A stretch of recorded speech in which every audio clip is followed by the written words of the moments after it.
Madame, monsieur, bonsoir, bienvenue à ce débat Carte sur table, 21h, 23h. Nous sommes bien mardi. Nous avons deux thèmes ce soir, résultats électoraux et légitimité des institutions. Que vaut encore la proclamation du Conseil constitutionnel alors que les procès-verbaux circulent déjà sur les réseaux sociaux avant la décision officielle?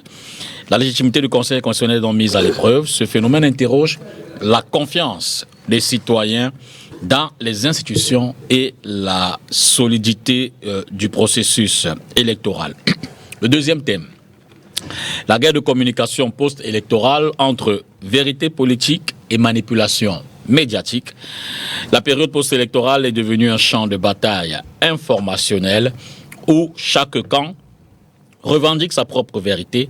Les médias, les communicants politiques et les réseaux sociaux façonnent désormais la perception du vote avant même les institutions. Je l'ai dit, ils sont 4 les panélistes de ce soir et d'entrée, je dis bonsoir à Patrick Rifoué du RDPC. Bonsoir Dipita, bonsoir au panel et bonsoir à tous ceux qui nous reçoivent chez eux ce mardi soir. Merci d'être là avec nous. Je dis bonsoir de l'autre côté à Mathurin Biol du SDF. Bonsoir Dipita Tongor, bonsoir à mes copanélistes et bonsoir aux millions de téléspectateurs. Merci de m'avoir invité à ce débat de ce soir. Je dis bonsoir à Bachirou Amadou de l'UNDP. Bonsoir Bachirou. Merci Dipita, bonsoir. Je suis très ravi de renouer une fois de plus avec votre plateau, cette fois-ci avec ma casquette politique liée à l'UNDP. Bonsoir à vos millions de téléspectateurs. J'aimerais profiter de cette première prise de parole pour rendre hommage à la jeune institutrice Zouaïra qui a été victime d'une, semblerait-il, balle perdue du côté de Garoua. Vous avez dit semblerait-il, l'information Justement, c'est l'information qui circule actuellement. Alors, si elle n'est pas totalement vérifiée, autant ne pas forcément y mettre un accent. Justement, c'est pour ça que j'en parle avec beaucoup de réserve. C'est pour indiquer que la situation qui prévoit actuellement mérite une attention particulière des leaders d'opinion, mais aussi des pouvoirs publics. Certainement que dans les débats, on va effleurer cet aspect. Georges Syriac, Sabeyam, bonsoir. Bonsoir Dibita, bonsoir au panel et à vos nombreux téléspectateurs. Je suis très heureux de compter parmi ceux que vous avez choisis pour débattre de ces thématiques qui font l'objet justement de toutes les tensions et de toutes les attentions. J'espère pouvoir apporter ma modeste contribution pour naturellement décrisper l'atmosphère qui prévaut en ce moment et contribuer justement à la construction des institutions qui résisteront au temps et aux hommes.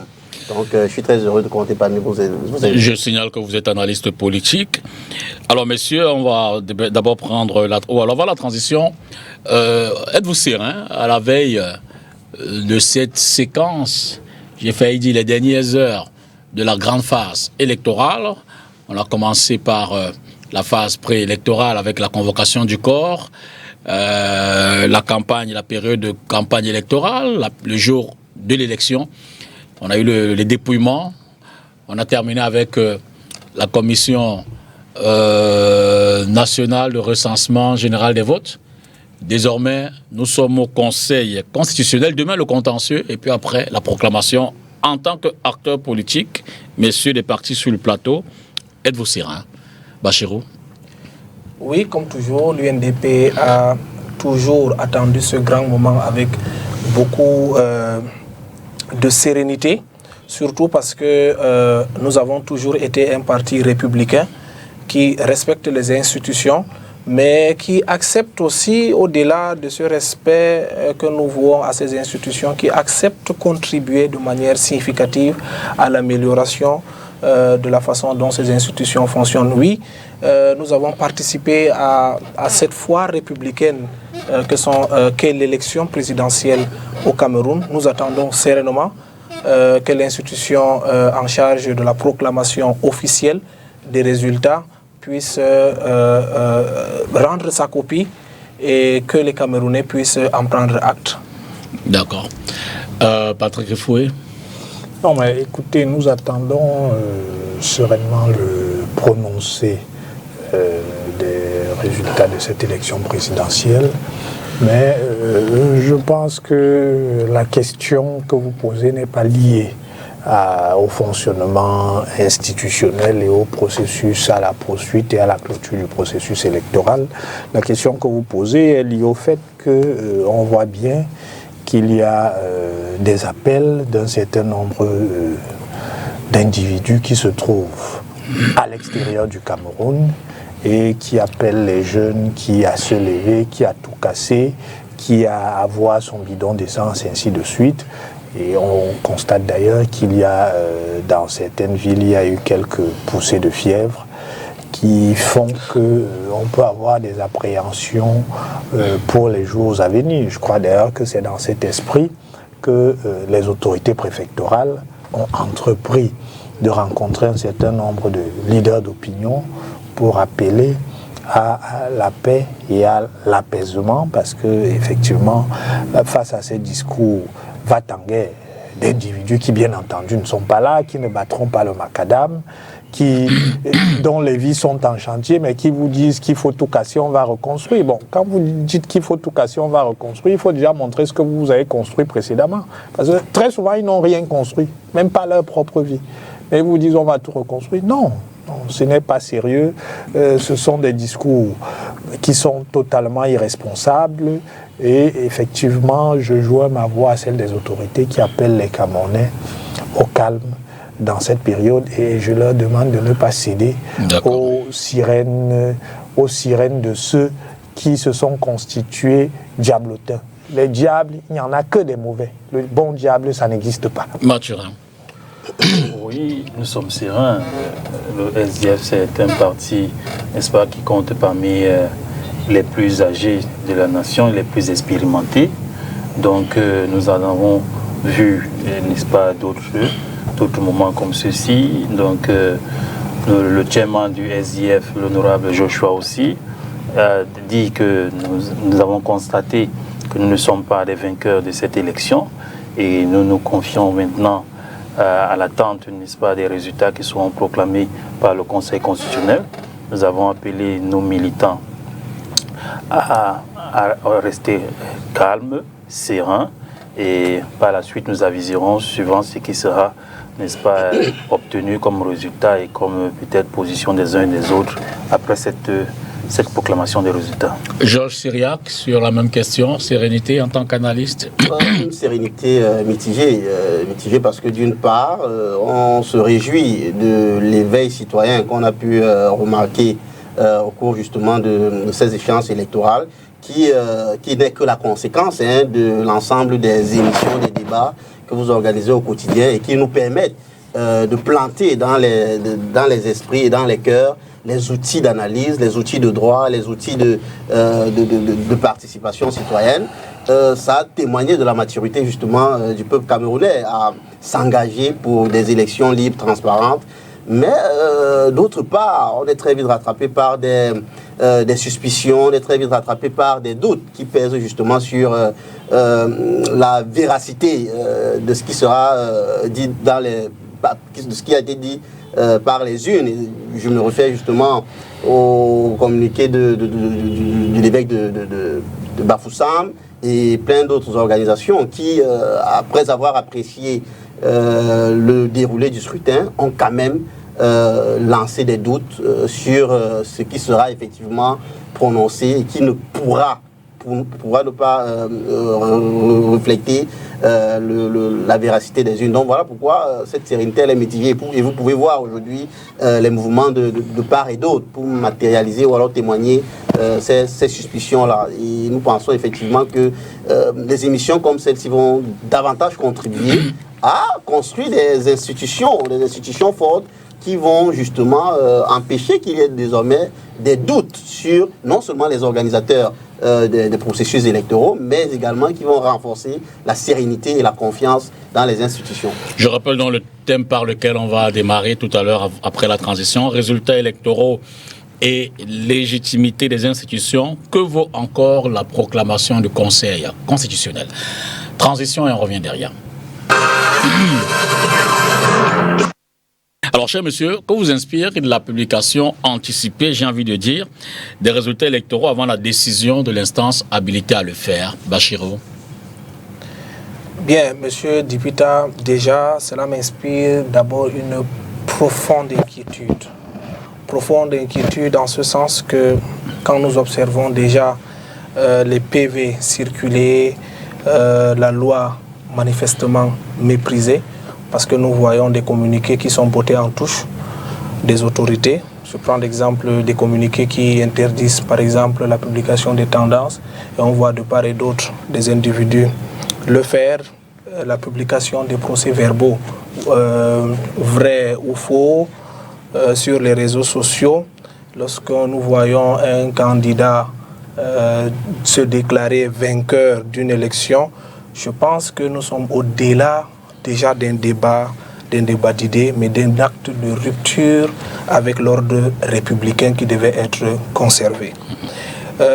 Nous sommes d'accord peut-être sur un fait, sur le plan légal, que la vérité électorale ne devait venir que d'une seule bouche, celle de la loi. Là, nous sommes parfaitement d'accord sur le plan juridique.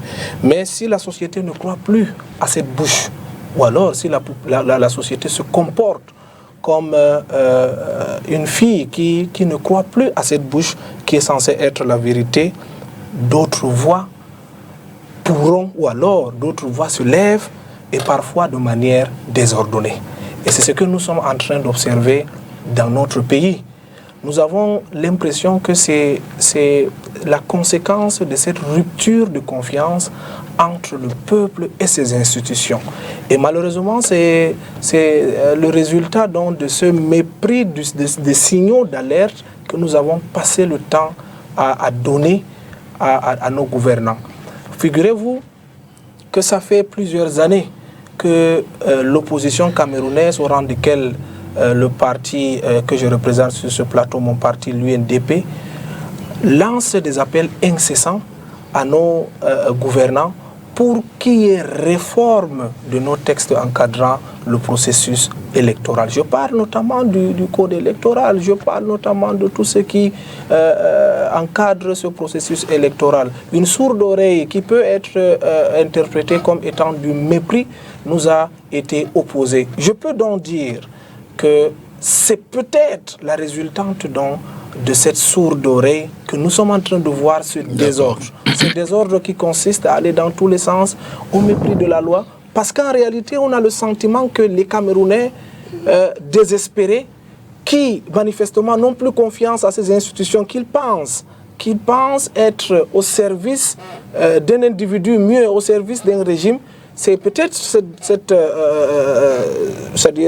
cette façon de voir les choses qui les fait retourner vers du n'importe quoi sur les réseaux sociaux. D'accord. Il suffit juste d'aller sur les pages, sur les chaînes, les pages officielles ou pas, de ces personnes qui véhiculent ces informations, qui véhiculent ces résultats sur les réseaux sociaux, et lire les commentaires pour voir l'attachement que les Camerounais ont derrière les informations puisées de partout, bonnes ou mauvaises. Il faut donc aller voir ces commentaires pour voir que les Camerounais ont véritablement consommé cette rupture et non plus véritablement confiance à ces institutions qui sont censées être en réalité la référence en matière d'information. Nous, à l'UNDP, nous regrettons cela parce que nous pensons qu'on aurait pu éviter ce genre de situation en renforçant la confiance autour des institutions en amont avant d'arriver à ces élections. Je crois qu'il faut remettre les choses dans leur contexte. Quand on observe ce qui se passe lors de la veille électorale, et moi j'étais dans un QG du parti, puisque j'étais mobilisé, comme tous les Camerounais, j'ai effectivement observé que à partir de, je crois, 18h30 à peu près, c'est-à-dire quelques temps après la clôture des bureaux de vote, alors qu'on décomptait, les premiers décomptes s'achevaient, on a commencé à voir apparaître les résultats de bureaux de vote. Ces résultats de bureaux de vote étaient publiés par un certain nombre d'influenceurs, pour le dire ainsi, sur les réseaux sociaux. Mais ce qui était curieux, c'est que c'était des résultats qui étaient totalement orientés. C'est-à-dire qu'on faisait le choix de ne publier que des résultats des bureaux de vote dans lesquels un candidat était donné vainqueur. Je pense qu'on a eu cette séquence à peu près jusqu'à 20h. Et autour de 20h, on a eu une autre faction qui s'est mise à publier, elle aussi, des résultats de bureaux de vote dans lesquels un autre candidat était donné vainqueur. Donc on a eu deux logiques comme ça qui s'opposaient. Bon, ce n'est pas à proprement parler un exercice de transparence, parce que si on dit qu'on ne fait pas confiance aux institutions et donc on veut faire acte de transparence, le principe c'est de publier tous les résultats qu'on a sous la main. Mais quand on choisit délibérément de ne publier que certains résultats, vous dites de la manipulation. Mais ce n'est pas seulement la manipulation, c'est-à-dire que c'est une intention claire de biaiser les perceptions que les gens vont avoir. Et c'est en droite ligne avec le sujet 2. Mais j'en parle par anticipation parce que la question que vous posez, celle de la légitimité, pose elle-même la question de la confiance. Et donc on dit, parce qu'on ne fait pas confiance aux institutions, nous, on va faire de la transparence en publiant les résultats au fur et à mesure. Mais on voit bien, quand vous suivez la chronologie de ce qui s'est passé, quand vous analysez la manière comme les deux factions, parce que sur Facebook, il n'y avait que deux factions qui publiaient les résultats. Non, ce n'était pas un exercice de transparence où on disait aux Camerounais, voilà comment vous avez voté. Non, on essayait de confronter X dans sa position et de l'autre côté, pour rétablir l'équilibre, on essayait de confronter Y dans sa posture. Donc c'était un exercice de manipulation. Les deux fractions vous avez identifiées sont lesquelles? Écoutez, les premiers résultats qui étaient publiés par les lanceurs d'alerte qui sont proches du candidat qui va probablement être annoncé deuxième, bon, ces résultats le mettaient systématiquement en avant. Ensuite, on a bien vu que, je crois, Bruno Bidjan, Raoul Christophe Bia, Ernest Obama ont commencé à faire de même. Mais c'était simplement en réponse à ce qui se faisait. C'était simplement en réponse à ce qui se faisait. Non, là, je suis vraiment sur la chronologie. C'était simplement en réponse à ce qui se faisait en face, parce que je suppose que l'analyse qu'ils se sont faite, c'est que si on ne réagit pas ainsi, les gens vont avoir le sentiment que notre champion, lui, l'a perdu. Donc, ce n'était pas un exercice de transparence, c'était une tentative de manipulation. C'est-à-dire des deux côtés, bien entendu, qu'on voulait créer. Oui, mais que ce soit ceux qui ont répondu, selon vous, et ceux qui ont commencé, c'est quand même des tentatives de manipulation, il faudrait bien l'avouer. Aucun des cas n'est un exercice de transparence, c'est ce que je suis en train de dire. Il faut que ce soit clair. Aucun des cas n'est un exercice de transparence. Ce sont des tentatives de manipulation. Ce sont des tentatives de manipulation. La publication des tendances a été interdite par le MINAT, sauf que ceux que vous avez cités en deuxième, c'est très important. C'est la loi, pas le MINAT. Par la loi, oui. Voilà. Il n'y a pas de problème. Rappelé par le MINAT, on peut le dire là-dessus. Il faut rappeler, donc si vous avez bien pris le soin de préciser que ceux qui ont commencé à le faire sont à l'extérieur, ceux qui ont répondu et qui ont enfreint aussi à la loi sont au Cameroun et ont un média qui est connu, sauf que jusqu'à présent, on n'a vu aucune condamnation. Il faudrait bien le souligner. Permettez. Il termine en une seconde, je vous en prie. En une seconde. Bachir m'a coupé, donc je n'ai pas Bachir m'a coupé, donc je n'ai pas cité. Donc ce que j'essaie d'expliquer, c'est que dans ce cas-ci, le problème, ce n'est pas vraiment le procès. On est tous d'accord, nos institutions ne sont pas parfaites. Elles sont à parfaire. Mais ce à quoi on a assisté, c'était un exercice, c'était une tentative éhontée de manipulation. Ça ne servait pas à corriger les défaillances de nos institutions, ça servait les desseins d'un candidat ou d'un autre. Mathurin. Oui, il faut le dire clairement, les années passent, les élections se suivent, là on a comme le sentiment que on peut difficilement accorder du crédit au résultat de ces élections-là. Nous sommes partis des premières élections après le retour multipartiste dans les années 1992, la première élection présidentielle. Tout le monde connaît ce qui s'est passé en ce moment-là. Le chairman du SDF de l'époque était le grand vainqueur de cette élection, mais M. Djipanda Mouelle, qui officiait à cette époque comme le président le premier président. Oui, la Cour suprême en lieu et place du Conseil constitutionnel, donc a proclamé M. Biya vainqueur en nous disant qu'il n'élisait que ce qu'il voyait devant lui. Par la suite, on a eu d'autres élections, les élections présidentielles, législatives et autres. On constatait qu'on avait toujours les mêmes problèmes. Difficulté de donner du crédit aux résultats qui étaient promulgués par les organes en charge de le faire, notamment le Conseil constitutionnel et tous les autres. Donc, nous sommes là rendus dans une sorte de spirale, n'est-ce pas? On n'arrive pas à en sortir. Chaque fois, les élections sont contestées au Cameroun, les résultats même sont contestés. Et aujourd'hui, le peuple ne sait plus vitalement à qui se vouer. Donc, et l'article 113 du code électoral dit clairement que immédiatement après le dépouillement, le résultat acquis dans chaque bureau de vote est rendu public. Ça veut dire que normalement, dans un arrondissement comme celui dans lequel nous sommes ici à Douala-Premier, on devrait automatiquement déjà connaître qui est le vainqueur. Et ceci se répète ici, est le cas dans tous les autres arrondissements du pays. Vous avez vu que certains responsables, n'est-ce pas, des formations politiques dans certaines zones des arrondissements annonçaient M. Chiroma comme étant vainqueur sur la base des résultats qu'ils avaient dans cet arrondissement. Donc on ne peut donc pas les accuser d'avoir proclamé quelqu'un vainqueur, mais on peut tout simplement constater qu'ils ont publié des résultats qu'ils avaient dans leurs différentes circonscriptions. Et ceci ne peut pas être condamné parce que la loi même l'autorise.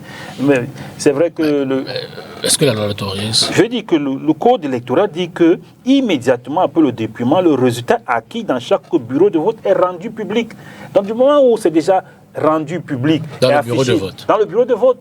Donc on peut tous connaître quels sont les résultats dans un arrondissement. Ça, c'est votre lecture, évidemment, qu'il y a des lectures autres. C'est la lecture. Qui nous ont, par exemple, été opposés par le Conseil national de la communication, qui nous dit à nous, les médias, vous n'avez pas à publier les résultats. Donc, c'est pour dire que la loi existe. Peut-être que vous, les médias, vous n'avez pas. Mais le citoyen... Qui a les résultats, vous, les partis politiques, pourquoi vous n'avez pas publié les résultats à votre possession? Non, les résultats à notre possession, nous avons acheminé là où il fallait avec nos cadres, mais ça ne veut pas dire que la population qui a assisté aux élections n'a pas les résultats qui sont affichés dans les donc on est donc d'accord que dans l'interprétation de la loi, ils sont rendus publics dans le bureau de vote. La différence, c'est la promulgation des résultats. Ça, c'est autre chose.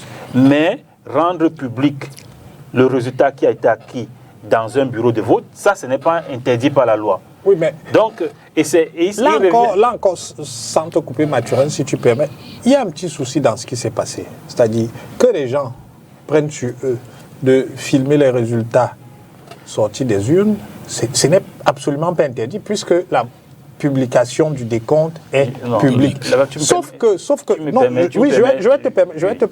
vais te permettre de continuer. Sauf que cette vidéo, cette capture d'écran, ainsi de suite, quelle est sa valeur juridique? Parce qu'il peut y avoir un contentieux. Et je vais plus loin. C'est-à-dire, quand vous avez un PV que vous avez scanné, quelle est la valeur de ce PV? Si vous avez envoyé votre équipe à la Commission nationale, quand il y a eu le souci avec Makari, qu'est-ce qu'on a dit? Il faut apporter les PV originaux. Pourquoi? Parce qu'on sait très bien que des PV scannés peuvent faire l'objet de toutes sortes de... Je voudrais dire que le code électoral permet et autorise de rendre public un résultat, n'est-ce pas, qui a été acquis dans un bureau de vote. Maintenant, pourquoi est-ce qu'il y a cet engouement, n'est-ce pas, à diffuser cela sur les réseaux sociaux? C'est parce que les gens ne croient pas aux résultats qui seront promulgués peut-être par les autres différentes instances, et notamment le Conseil constitutionnel. Alors, pour cela, il faut donc anticiper. Il faut anticiper. Je pense qu'on devrait, rendu à la date d'aujourd'hui, être capable de dire quel est le vainqueur d'une élection présidentielle le même jour, du moins à 20h, comme cela se fait ailleurs. Pourquoi est-ce que nous sommes toujours là entraînés à le faire après 15 jours?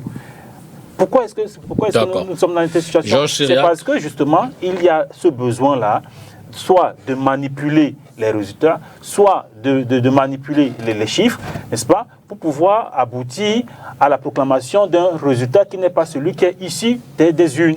Ah, d'accord. Donc, par conséquent, on sera toujours obligé d'être dans des situations telles que celles que nous vivons, où les chiffres viennent de toutes les parts, où les gens tentent de manipuler ceux qui sont du parti au pouvoir, et autant que ceux qui peut-être ont le sentiment que eux, ils seront les vainqueurs. Ils seront lésés. Et il faut souligner, Georges Chirac d'abord. une seconde, s'il vous plaît, il faut souligner que dans cet exercice que nous sommes en train de dénoncer, sur les 11 ou 12 candidats qui sont allés à l'élection présidentielle, 2 candidats deux partis politiques se sont illustrés dans cet exercice, à savoir le candidat Paul Biya et le candidat Issa Chiroma. Nous avons vu, c'est les deux partisans.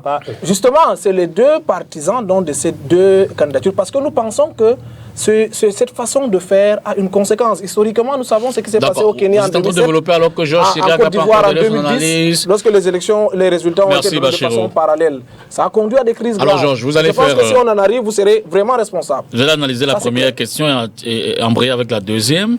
D'ailleurs, Patrick, il faut un peu aborder cet aspect. Sur la deuxième, c'est ces publications relèvent-elles de la transparence démocratique ou d'une atteinte légale au processus? Mais la première, vous y revenez également. Que vous inspirent ces publications-là, anticipées? Il faut dire que la publication de ces chiffres pose justement le problème du management public à l'épreuve de la participation citoyenne.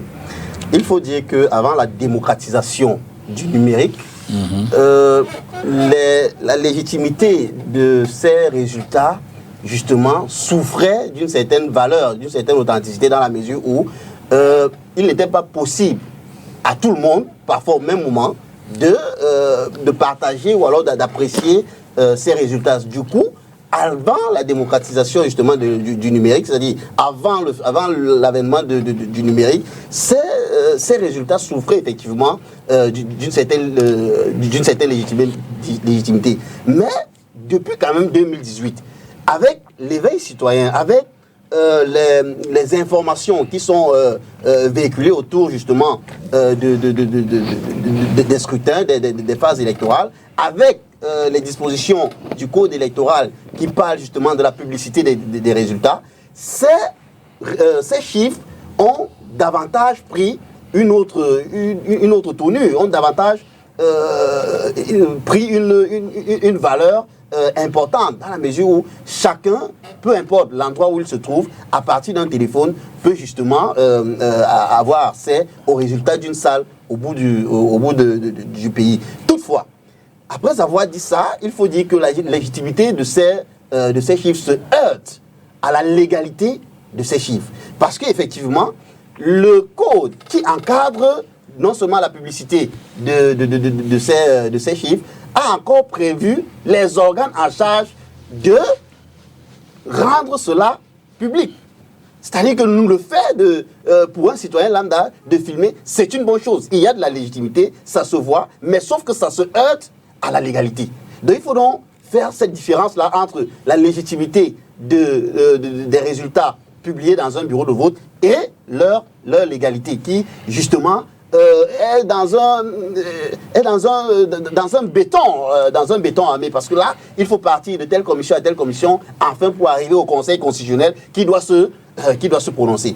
Donc, et je rejoins un tout petit peu le docteur Ifoué, où malgré la légitimité qu'on peut reconnaître à ces chiffres avec l'avènement du numérique, il faut encore avoir des réserves, parce que le numérique également peut permettre de modifier les chiffres, c'est-à-dire modifier la vérité de chiffres qui vient justement de ces bureaux de vote-là. Donc c'est pourquoi moi je parle du management public à l'épreuve justement de la participation citoyenne à l'ère du numérique. Parce qu'effectivement, avec l'avènement du numérique, c'est tout le monde, c'est-à-dire c'est une rue où tout le monde s'y trouve, et parfois ça peut manquer de valeur morale, ça peut être entaché de vices. D'accord. Ça peut être effectivement entaché de vices. Donc nous pensons que il est important de retravailler sur ces aspects-là pour davantage donner une légitimité dénue de doute à ces résultats-là. Et ce n'est qu'à partir de là qu'on pourra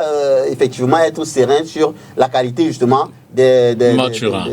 Entre transparence démocratique et atteinte à la légalité du processus. C'est la deuxième question. Oui, relativement à ces publications, bien sûr. Bon, le peuple a soif véritablement de résultats. Le peuple a soif, n'est-ce pas, que les élections soient crédibles, qu'elles soient transparentes et qu'elles ne puissent faire l'objet d'aucun doute.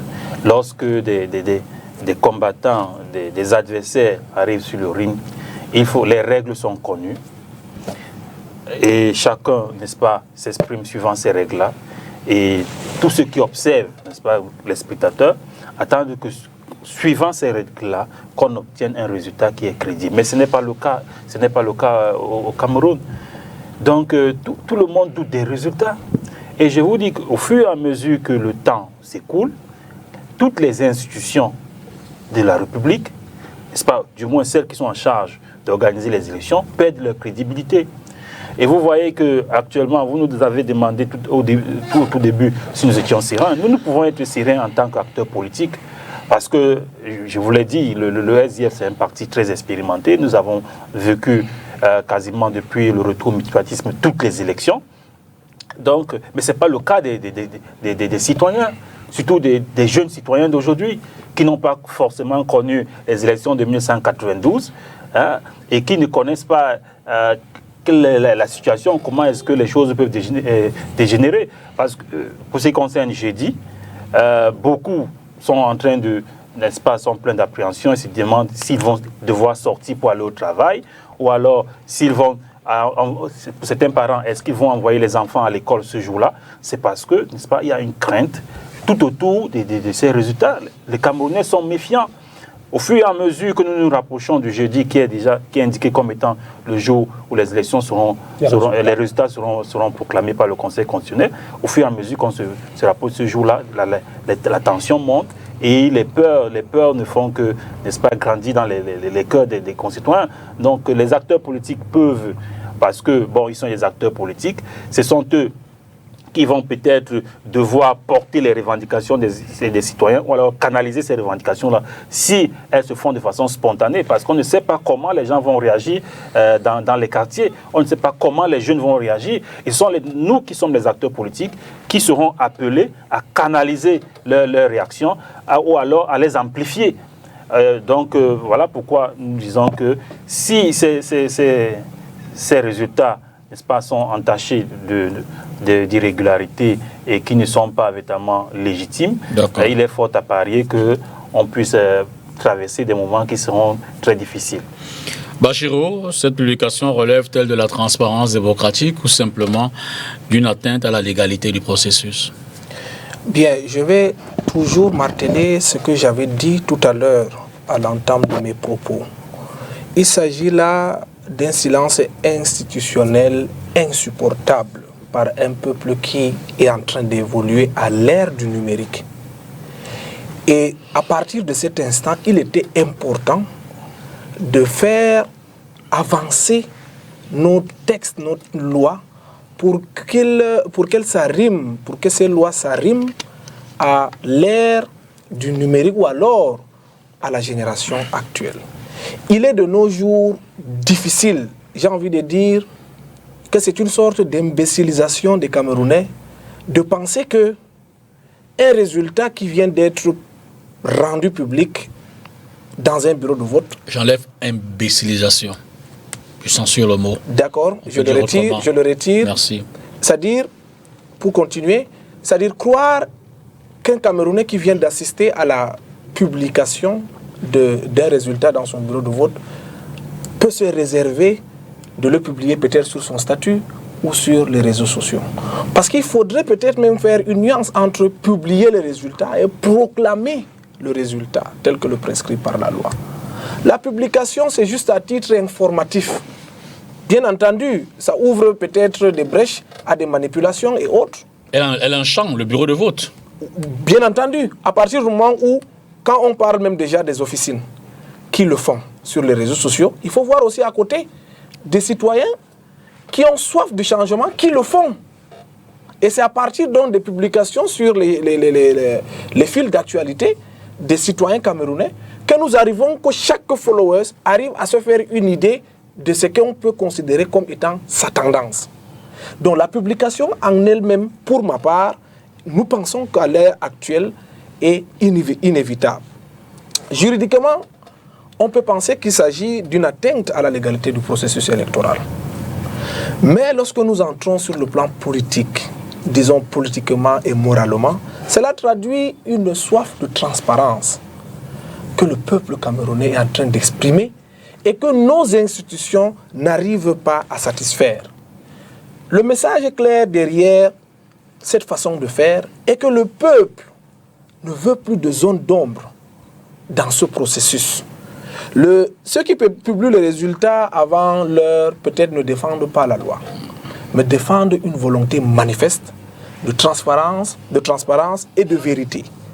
Quand il y a un silence institutionnel qui s'installe, rassurons-nous de façon sûre que c'est les rumeurs, les manipulations qui vont se remplir. Parce que voyez-vous, lorsque nous observons la scène de façon générale, nous voyons deux tendances. La première, celle des Camerounais qui ont véritablement soif de changement, qui, à travers leur fil d'actualité, expriment leur volonté de voir le candidat pour lequel ils ont voté arriver à étudier. Ils sont sincères, dénués de toute accusation de manipulation.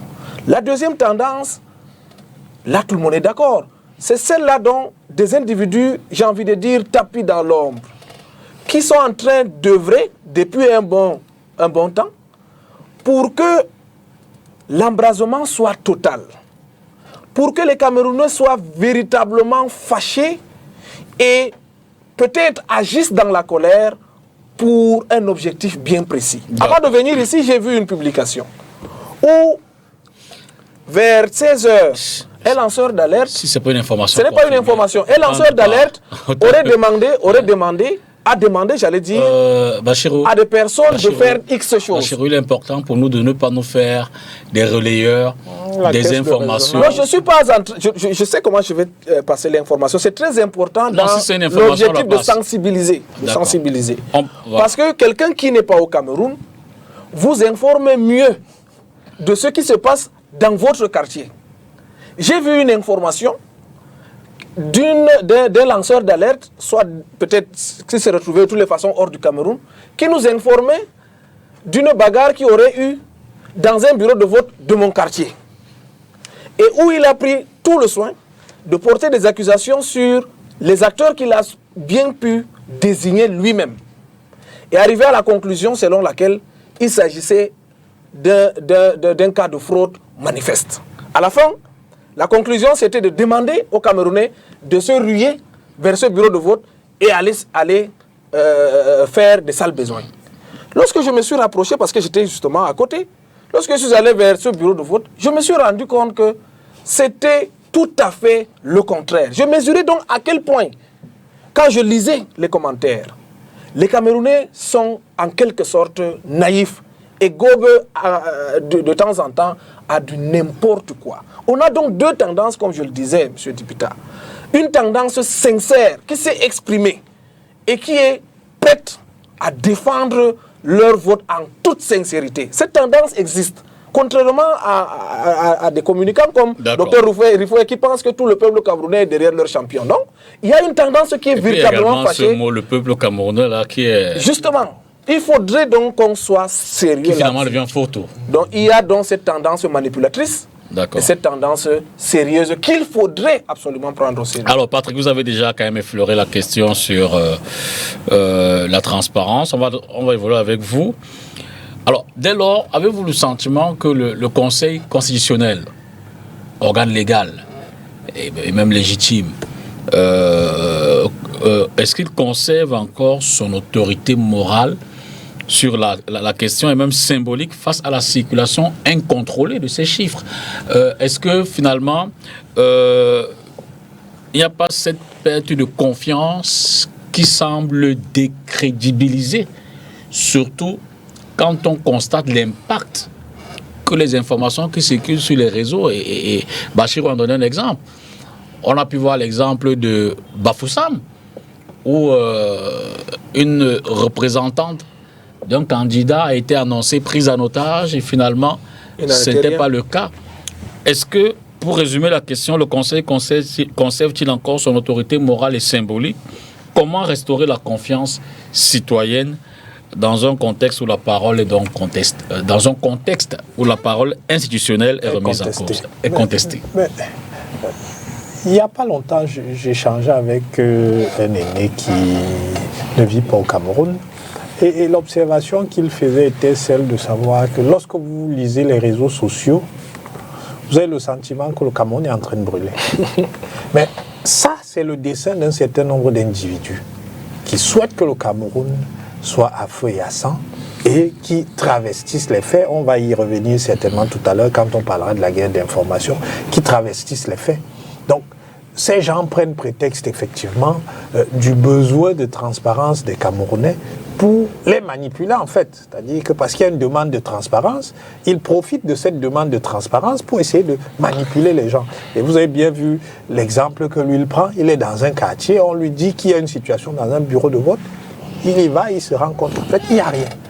Mais vous avez de nombreux Camerounais qui ont cru en ça et qui sont convaincus qu'il y a eu de la fraude là-bas. Donc, vous avez une ingénierie de la suspicion généralisée qui fonctionne, qui a ses objectifs et qui a ses desseins. Et justement, son objectif, c'est de décrédibiliser le processus et les acteurs.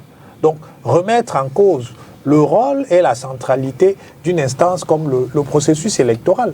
Mais moi, j'ai souvent envie de dire, et c'est ce que je disais le dimanche 12, vous savez, bon, si vous ajoutez foi à tout ce qui circule sur Facebook, bon, au soir de cette élection, vous aurez votre président Facebook. On en a eu un en 2018. Peut-être que cette année, on aura un président TikTok. Mais le président TikTok, il ne va pas être proclamé par le Conseil constitutionnel, qui est une instance qui fonctionne. J'enlève président Facebook en 2018. C'est une caricature néfaste. Je vous laisse poursuivre. Ok. Donc même TikTok.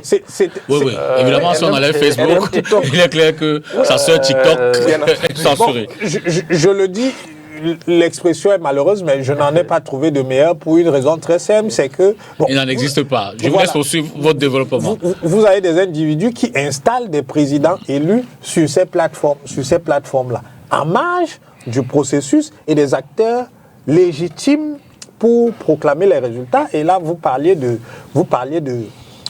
Conseil. Mais, écoutez, le Conseil va continuer à faire son travail. Et ce n'est d'ailleurs pas son rôle de réguler les communications sur Facebook.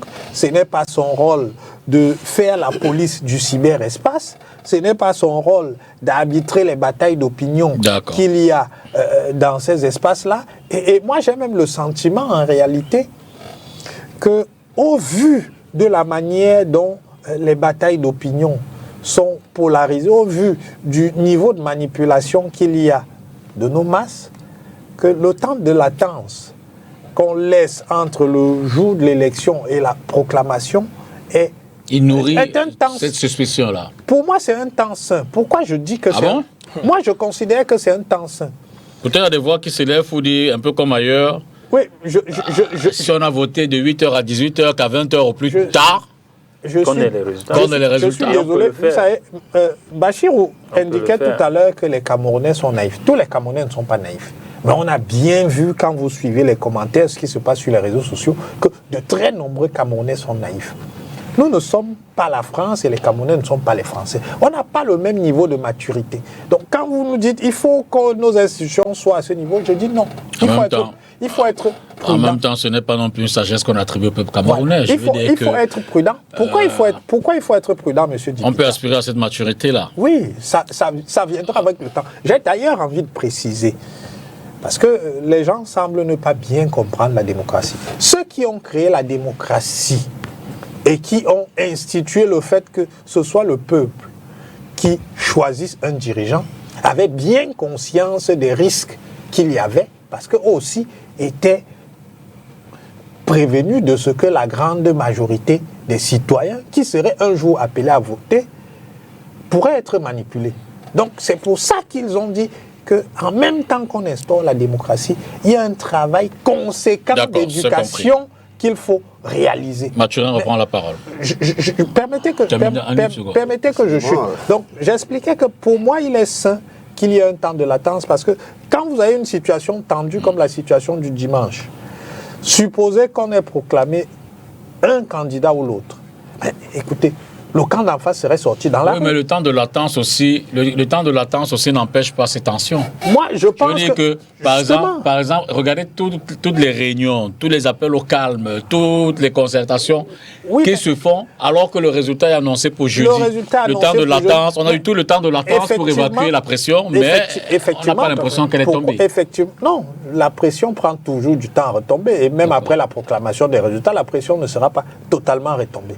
Sauf que, pour moi, si on avait proclamé les résultats le jour dit, il y aurait pu y avoir des débordements. C'est compris. Irrattrapables. Georges, ne vous inquiétez pas. C'est pour ça que, de mon point de vue, le temps de parole est bien observé. Le temps de latence est un temps seul. Vous avez déjà eu un moment de prise de parole en premier. Lui n'en a pas encore eu. Donc, la prochaine question, on commence avec lui. Et puis, alors, la question était, le Conseil constitutionnel conserve-t-il encore toute son autorité morale et symbolique face à la circulation incontrôlée des chiffres sur les réseaux sociaux? Comment restaurer la confiance citoyenne dans un contexte où la grande institution est donc contestée? Oui, d'abord, il faut que ce soit clair. Le Conseil constitutionnel ne conserve plus son autorité morale et symbolique, n'est-ce pas? Parce que vous savez que nous avions introduit un recours que nous avons adressé au Conseil constitutionnel, n'est-ce pas, par rapport à un certain nombre d'éléments que nous avions notamment nous avions observé au cours du jour de l'élection, où certains de nos représentants ont été exclus de nos bureaux de vote et les camarades refusé dans d'autres endroits que nous puissions remplacer ceux qui étaient absents. Il y a eu beaucoup d'éléments, des litiges, n'est-ce pas, qui nous ont poussés à dire que nous souhaitions qu'il y ait une annulation partielle dans certaines circonscriptions, n'est-ce pas, de cette élection. Et vous savez aussi que les résultats même qui ont été publiés en tout cas, qui circulent, n'est-ce pas, concernant le nord-ouest et le sud-ouest, nous ont alarmés et nous demandions véritablement que les choses soient... justement, faites bien de le rappeler, la question est désormais de savoir pourquoi vous avez retiré votre recours. Exactement, c'est parce que, vous comprenez, dans l'opinion publique, le fait que les Camerounais n'aient plus confiance à ces institutions, n'est-ce pas, a fait en sorte que notre action a été véritablement couverte de suspicions. Hein, et les gens ont pensé que soit c'était dans le but de faire annuler cette élection présidentielle qu'on voyait déjà gagner triomphalement par un candidat précis, et que notre objectif était d'aller, n'est-ce pas, faire entorse à la proclamation de ce résultat-là. Donc, ça montre que le Conseil constitutionnel n'est plus crédible et que, par conséquent, certains acteurs ont carrément refusé, n'est-ce pas, d'introduire de quelconques recours, et d'autres ont retiré avant nous le leur. Donc, ça montre que, véritablement, pour l'opinion en général, cette institution, n'est-ce pas, n'est plus crédible et on ne peut pas lui accorder une quelconque valeur ni morale ni symbolique. Donc malheureusement, alors qu'elle est très importante normalement pour la démocratie et pour le fonctionnement de notre État, nous avons besoin d'un État qui va nous permettre, dans le cadre de l'organisation des élections, n'est-ce pas, de pouvoir traverser ce moment avec beaucoup de sérénité et avec la paix.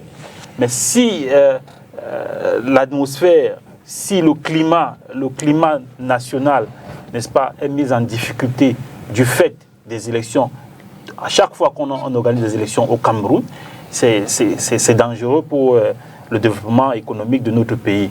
Donc, pour nous pensons que véritablement, il faudrait, en tout cas, après que nous arrivons à traverser avec beaucoup de sérénité cette période-ci, il faudrait qu'on revoie toutes ces choses-là, qu'on revoie ces institutions et qu'on revoie certainement, comme nous l'avons toujours dit, le code électoral et que véritablement on aborde à l'avenir des élections avec véritablement beaucoup plus d'assurance, beaucoup de sérénité et que le résultat soit indiscutable pour tous. Georges Siriac, le Conseil conserve-t-il encore toute son autorité morale et symbolique face à la circulation incontrôlée donc de ces chiffres sur les réseaux sociaux? Comment restaurer la confiance citoyenne dans un contexte où la parole institutionnelle est contestée?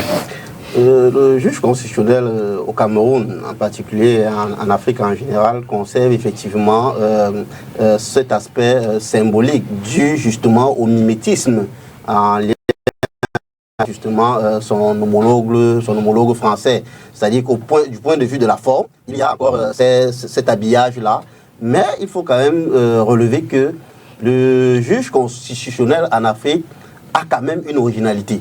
Et cette originalité se traduit par ce que j'ai appelé dans un article le ponce-pilatisme du juge constitutionnel en Afrique. Pourquoi on a parlé du ponce-pilatisme du juge constitutionnel? C'est que le juge constitutionnel est, d'après les textes, le garant de la Constitution, le garant des lois républicaines. Mais dans la pratique, on a vu au Sénégal, on a vu au Gabon, on a vu dans pas mal de pays, on a vu récemment encore à Madagascar, le juge constitutionnel qui non seulement reçoit le serment de ceux qui accèdent au pouvoir de façon légale, mais en même temps reçoit également le serment de ceux qui arrivent au pouvoir de façon illégale. Et c'est donc pourquoi nous avons questionné la morale du juge constitutionnel en Afrique, ce qui nous a permis de déboucher sur l'appréciation de son ponce-pilatisme, c'est-à-dire que le juge constitutionnel ne sert que, visiblement, le plus fort. Vous arrivez au pouvoir de façon légale, il reçoit votre serment. Vous arrivez de façon illégale, par les armes, par des moyens anticonstitutionnels, ce juge reçoit votre serment. Alors là, on va donc se poser la question de savoir quelle est finalement la place du juge constitutionnel dans la consolidation des institutions en Afrique, dans la consolidation du jeu démocratique et dans la protection des libertés. Il faut dire que à ce niveau, est-ce que le juge constitutionnel se remet en doute pour justement servir uniquement la cause politique du plus fort? Et ceci peut se traduire dans la mesure où l'institutionnalisation du juge constitutionnel au Cameroun ou alors en Afrique est fortement politique. Du coup, il y a une sorte de redevabilité qui peut se dégager, qui peut s'apprécier. C'est-à-dire que celui-là, ce juge-là, qui est institué par le politique, par le plus fort, devient redevable de ce plus fort et cesse effectivement de jouer le rôle de protecteur des lois. Et je vous ai cité les exemples où on a vu comment de façon anticonstitutionnelle des personnes ont pris le pouvoir et le juge constitutionnel a accepté leur serment. Je crois qu'on a pris l'exemple du Gabon et on a encore parlé du jeu trouble même du juge constitutionnel au Sénégal qui a failli déboucher sur une crise politique importante. Donc, à ce niveau-ci, et au regard des suspicions qui sont jetées sur cet organe-là, qui est en principe censé être neutre, impartial, des suspicions pèsent de façon flagrante et abondante sur cet organe, ce qui jette donc du discrédit sur cet organe en charge justement de faire respecter les libertés qui, d'après le droit camerounais comme international, a la charge justement de veiller à l'application au strict respect des lois. Donc, à ce niveau, au regard justement du contexte camerounais où il y a même une sorte d'image, hein? C'est-à-dire qu'on vous dit que lorsque quelqu'un vous demande l'argent, il suffit d'envoyer l'image du président du conseil. Qu'est-ce que ça signifie? Ça signifie irrecevable. Donc, vous voyez comment on prédit même déjà ce que le Conseil constitutionnel va dire, alors que ça devrait rester justement un mystère, parce qu'il est le divin constitutionnel. Il est l'alpha et l'oméga de la protection justement des libertés et des droits. Mais si le doute pèse de façon permanente sur cet organe-là qui est chargé justement d'assurer l'équilibre du jeu démocratique, parce qu'il en dépend justement de la suivi et de la pérennisation de la démocratie dans nos sociétés. C'est-à-dire le rôle du juge constitutionnel dans la protection de cette démocratie. Et très rarement, on a vu des juges constitutionnels dire le droit en défaveur de celui qu'il a institué. On a peut-être vu un exemple particulier en Gambie, il y avait Yahya Jammeh qui perd les élections et le juge constitutionnel, dans un courage quand même légendaire et exceptionnel, a dit que Yahya Jammeh avait perdu les élections. Mais alors, est-ce que dans le cas, par exemple, des pays subsahariens d'Afrique francophone, est-ce que ça va être le cas?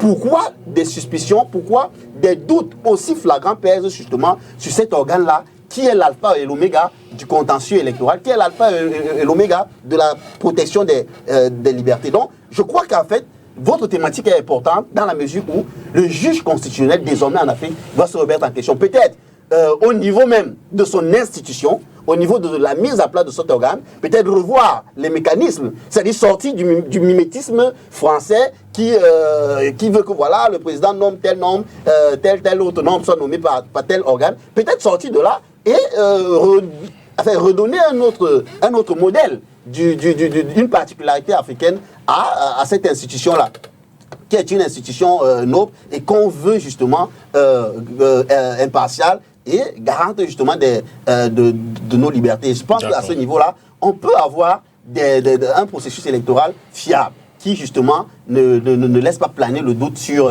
cette institution. La dernière intervention sur la question, après on passe au deuxième thème. Oui, déjà un mot sur l'avant-dernière question. Je voulais ici dire que l'autorité morale ne se décrète pas, elle se mérite.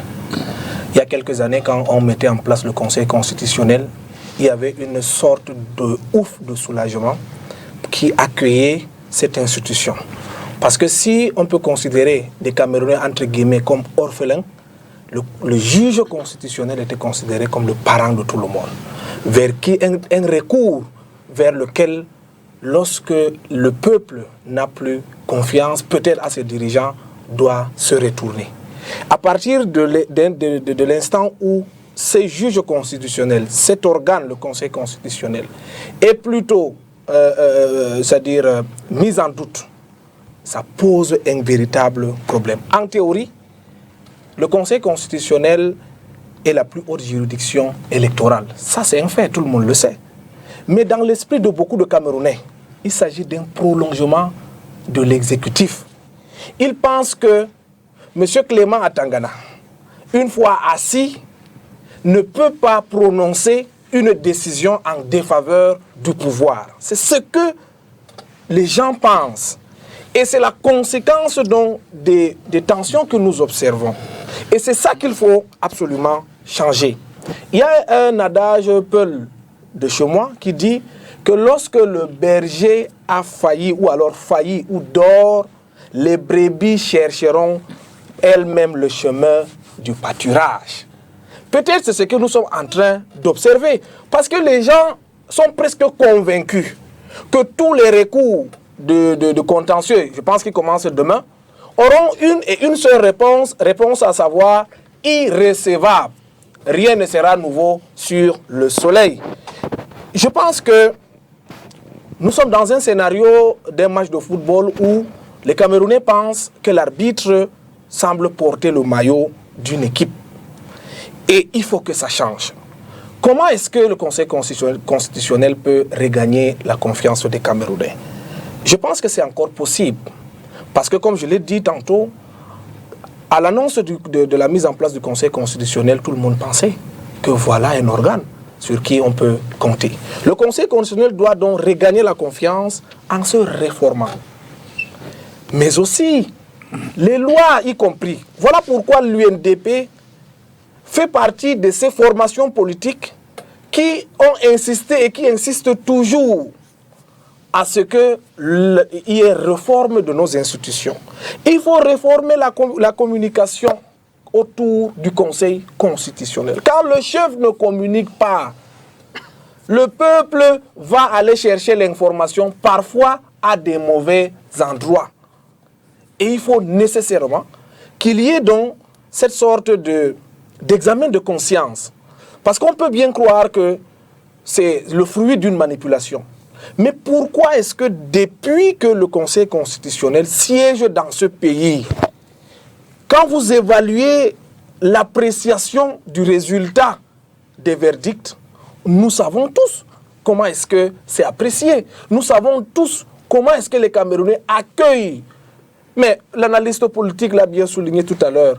Un des streakers les plus populaires pour manifester un refus dans ce pays porte l'image du juge, le plus grand juge institutionnel qui est censé dire la vérité. On peut bien comprendre, on peut bien croire que les Camerounais se trompent. Mais est-ce que quand vous mesurez le degré de gravité de ce niveau de crise de confiance? Et je vais finir par là. Je pense que quand on arrive à ce niveau, le résultat que nous observons devient tout simplement la suite logique.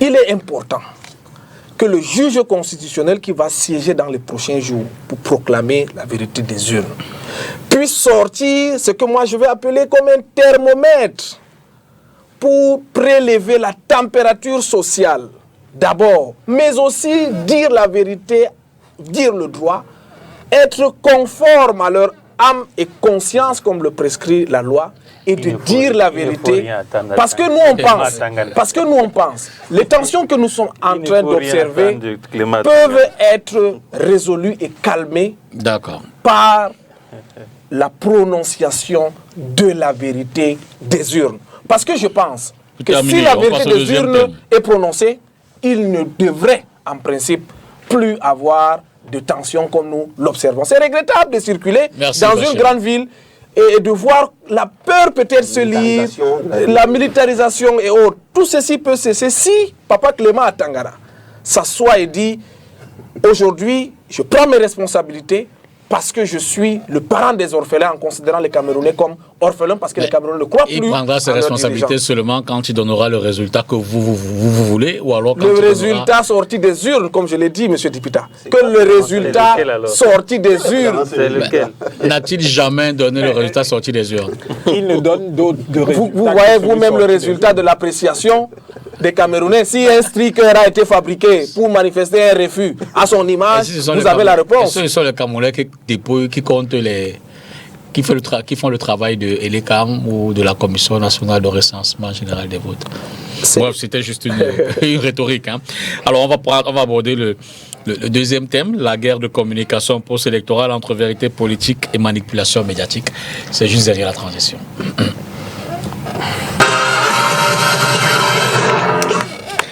Alors, la période post-électorale est devenue, on l'a dit, un champ de bataille informationnel où chaque camp revendique sa propre vérité. Les médias, les communicants politiques et les réseaux sociaux façonnent désormais la perception du vote bien avant les institutions. Question à tous les panélistes communes d'abord. Comment définiriez-vous la guerre de communication qui suit les élections au Cameroun en ce moment? Georges Syriac. Il faut dire que la guerre de communication entre dans ce qu'on appelle le jeu politique. Le jeu politique, c'est l'animation du jeu politique. C'est-à-dire que chacun, à son niveau, essaie justement de mesurer ses forces de communication. Mais il faut quand même relever que c'est la conséquence d'un fait. Lequel, c'est que au niveau du Cameroun, on a cru bon cantonner la liberté d'expression sur les chaînes de télévision, sur les plateaux ou alors dans des espaces médiatiques. On a cru bon que le faire en limitant justement les manifestations, en interdisant de façon systématique les manifestations dans les rues, ça permettait de cantonner les personnes sur les plateaux, les médias, en fait sur les médias conventionnels et nouveaux. Mais sauf que cela a créé quelque chose de nouveau, ça a créé une autre émulation et ça a contribué à ce que certains acteurs politiques aient une parfaite maîtrise de certains canaux de communication. C'est pourquoi et on a parfois l'impression que les institutions courent parfois après les informations ou alors courent après qu'une information ait déjà fait le tour de la toile. Donc, le fait d'avoir cantonné un certain nombre de libertés uniquement sur les espaces médiatiques, ça a permis à certains acteurs d'avoir une parfaite maîtrise justement de ce champ-là. Et c'est pourquoi, résultat de course, on peut être effectivement victime de la manipulation, de l'utilisation de l'information justement au bénéfice justement de ces groupes d'acteurs qui ont besoin de mobiliser autour autour d'eux qui ont besoin justement d'avoir un audimat solide. On l'a vu pendant les périodes de campagne avec les images serrées, les plans serrés, pour témoigner de sa force de mobilisation, pour témoigner justement de sa capacité à mobiliser les hommes et les femmes. Donc, ça contribue non seulement à animer le jeu politique, mais ça contribue également à entraîner justement dans des projets parfois pernicieux ou alors parfois inavoués.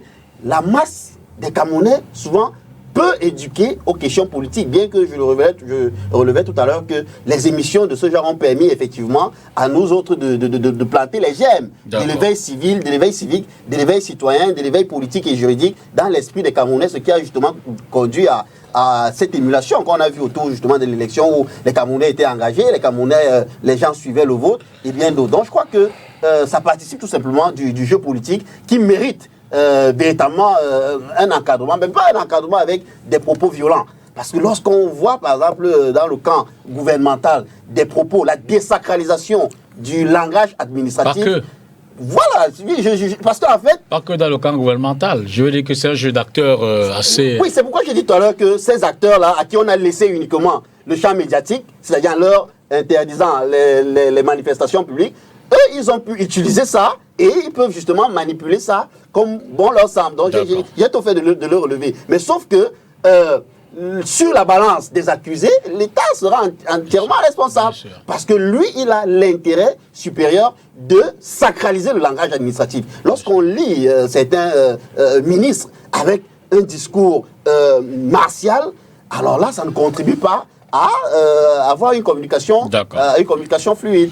Patrick Refoué, comment définirez-vous, ça a été dit, entre vérité politique et manipulation médiatique, où se situe la responsabilité des acteurs politiques et médiatiques, entre autres? Non, mais écoutez, on a assisté à une guerre électorale qui en fait est une modalité de la guerre communicationnelle, parce que les guerres communicationnelles peuvent avoir lieu, peuvent opposer des États. C'est même la modalité la plus courante, mais effectivement dans le champ politique, et moi j'ai eu une étudiante qui a travaillé sur ce sujet. Il y a 4 ans aujourd'hui déjà, je crois qu'elle a travaillé sur la manière dont les acteurs politiques camerounais utilisaient les fake news en montrant que c'était à la fois pour orienter les perceptions, mais que ça servait surtout soit à crédibiliser les thèses qu'on défend, soit à tenter de décrédibiliser les thèses du camp opposé. On est donc là dans le champ de la bataille d'opinion, parce qu'on ne fait pas de l'information. On est dans le champ de la bataille d'opinion, puisque l'enjeu ici, c'est d'orienter les perceptions et les croyances. On veut faire croire que la vérité se trouve dans le camp qu'on défend, et que le camp d'en face est le camp du mensonge, c'est le camp du diable, et ainsi de suite.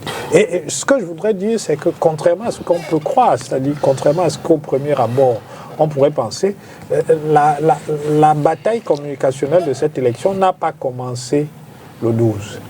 Elle a commencé autour de 2024, début 2024. Et il y a un lien très fort entre ce qui se passe dans le cyberespace et ce qui va circuler dans certains médias. Je ne voudrais citer aucun média ici, mais un certain nombre de ces opérateurs sont souvent apparus dans les pages officielles, dans les documentaires, dans les journaux de certains médias. Mais pourquoi? Si vous le faites, c'est-à-dire si un média comme vous invite déjà un individu comme celui-là, ça signifie que vous lui donnez de la crédibilité. Ça signifie que les opinions, parce qu'il ne fait pas de l'information, les opinions qu'il diffuse, peut-être que vous les partagez un peu. Donc, il y a un travail préparatoire. Quand on est dans une situation comme ça, il y a eu un travail préparatoire qui s'est fait à partir de 2024. Et ce travail a aussi été entretenu par des médias.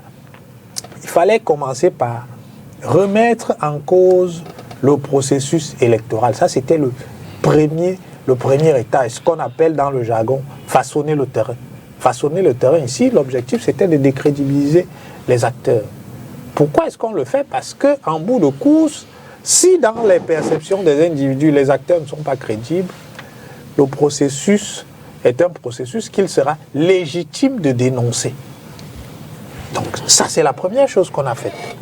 Et puis, quand il y a eu l'élection, on a pris le soin, bien entendu, de commencer à diffuser des résultats qui vont dans le sens du candidat qu'on soutient.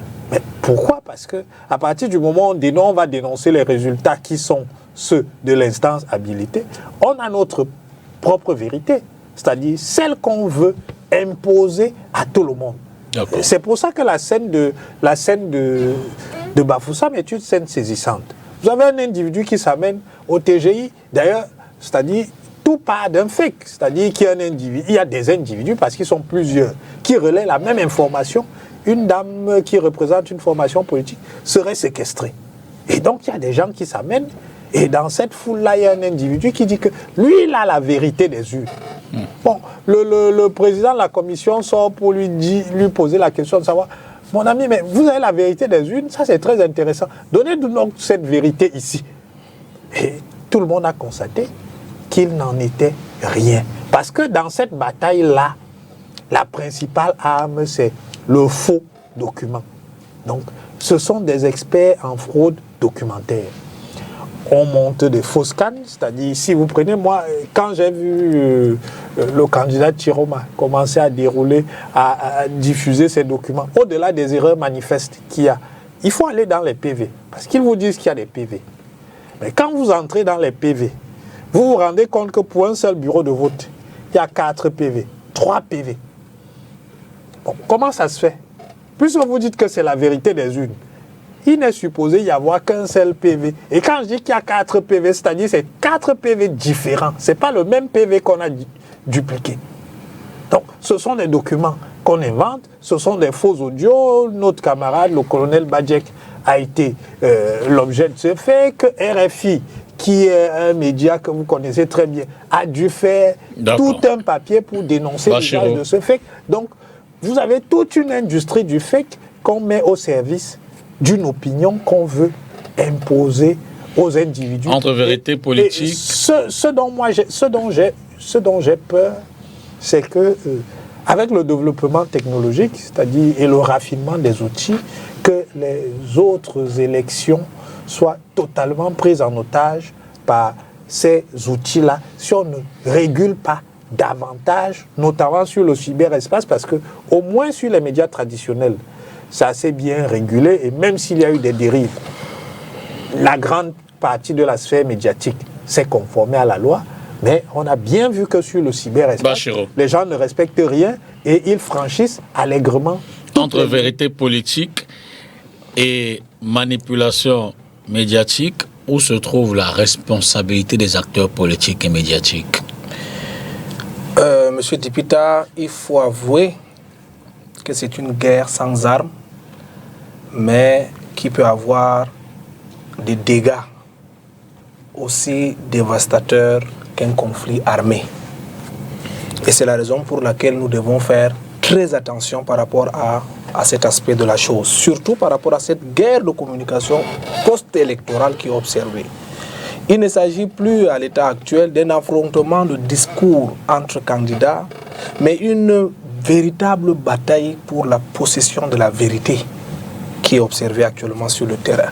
Chacun veut imposer sa version de fait. Non plus devant les institutions, parce que vous allez vous rendre compte que le Conseil constitutionnel qui va siéger demain en matière de contentieux n'aura pas beaucoup de recours.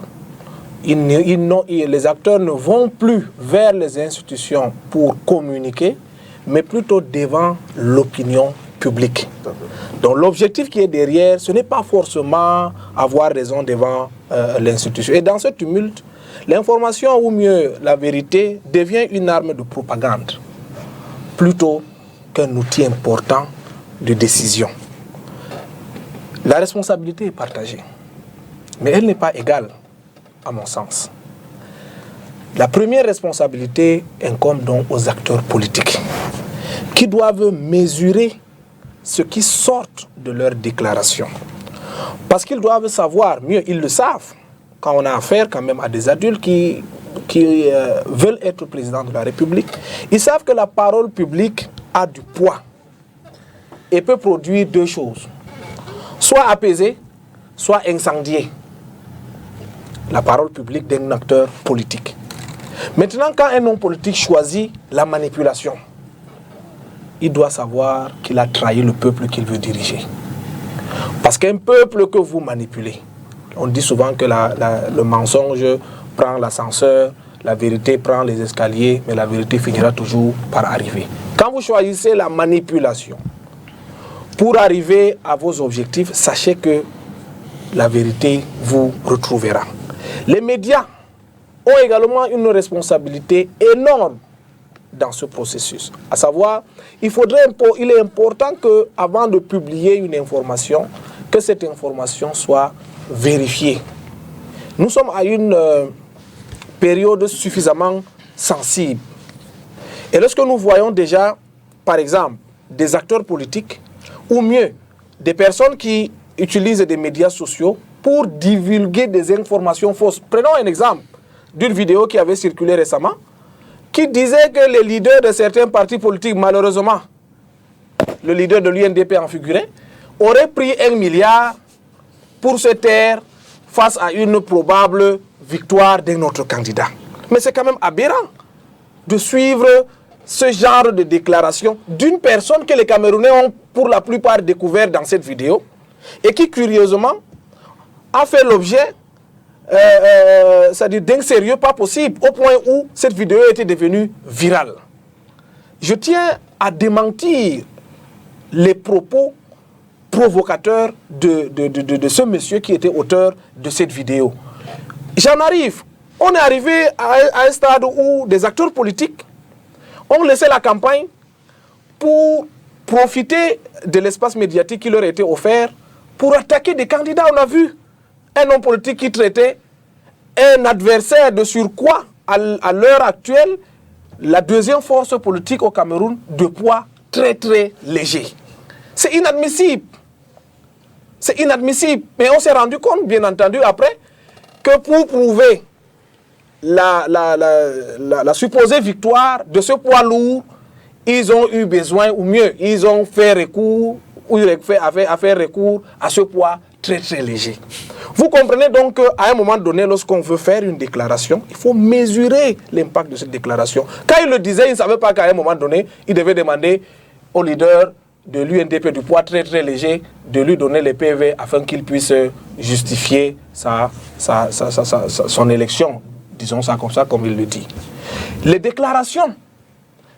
Quand vous voyez par exemple un candidat qui accepte d'aller à un processus électoral, qui décide de se prêter au jeu, accepte que le Conseil constitutionnel valide sa candidature, et au mépris de ces lois qu'il a lui-même auparavant défendues, on accepte, il a dit qu'il demande pardon et qu'il s'est trompé, et qu'en fait, il n'a même pas demandé pardon, il disait que ça ne l'engageait en rien. Et qui a accepté les règles du jeu, venir au mépris donc de cette loi, sortir des déclarations incendiaires qui ont une connotation violente. C'est inadmissible. Nous pensons qu'au niveau de l'UNDP, pour terminer, que sur la question, l'élection présidentielle de 2025 a été l'occasion pour les Camerounais d'exprimer leur mal-être. Il ne s'agit pas d'un plébiscite envers un candidat. Pour nous, c'était l'expression du ressenti des Camerounais. D'accord. On a comme impression qu'il y a un candidat, j'ai envie de dire repenti, qui pense qu'il est aimé. D'ailleurs, les Camerounais l'ont surnommé, je n'ai pas envie peut-être de prononcer ce mot. Ne pas. Voilà, que vous connaissez tous, pour lui faire savoir qu'en réalité, ce n'est pas toi qu'on aime, parce que tu ne nous as proposé aucun projet. Ce n'est pas toi qu'on aime, parce que tu n'as pas le profil idéal. On t'utilise pour pouvoir arriver au changement souhaité, et après on va gérer ton cas. Sur la manipulation. C'est ce que ça veut dire. Médiatique, où se situe la responsabilité des acteurs politiques et médiatiques? Oui, la responsabilité des acteurs politiques et médiatiques est très grande. Donc, mais il me semble qu'en réalité, nous sommes comme parfois à un certain moment pris en otage par certains de nos concitoyens qui sont à l'extérieur. Parce que ceux-là envoient des fleuves, n'est-ce pas, d'informations au Cameroun pour parfois manipuler l'opinion à leur guise et suivant leurs intérêts. Et ils envoient des informations qui sont erronées, mensongères, diffamatoires.